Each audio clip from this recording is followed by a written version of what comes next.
এত মজাদার একটা রেসিপি আপনারা জানলে অল টাইম এটা খেতে যাবেন।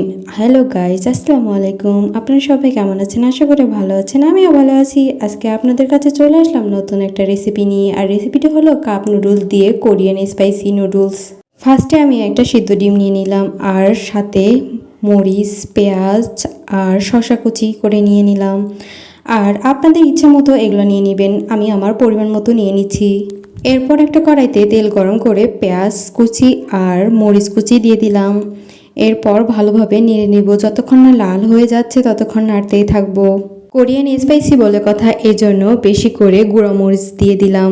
আর দেখতেই পাচ্ছেন কতটা লাল লাল হয়ে গেছে। আর মরিচের পরিমাণটা আমি একটু বেশি দিছি, আমি একটু বেশি ঝাল খাই, এজন্য বেশি দিয়ে দিছি। আর এরপর পরিমাণ মতো পানিও দিয়ে দিলাম। এরপর কেটে রাখা শসা কুচিগুলো দিয়ে দিলাম। এখন চলে যাব কাপ নুডলস দিতে, আর কাপ নুডলসটাও দিয়ে দিলাম। কাপ নুডলস দেওয়ার পর কাপ নুডলসের মধ্যে থাকা সবজি আর মশলাটাও দিয়ে দিলাম। আর দেওয়ার পর দেখেন কি সুন্দর লাগতেছে, আর এত মজাদার হয়েছিল এই রেসিপিটা।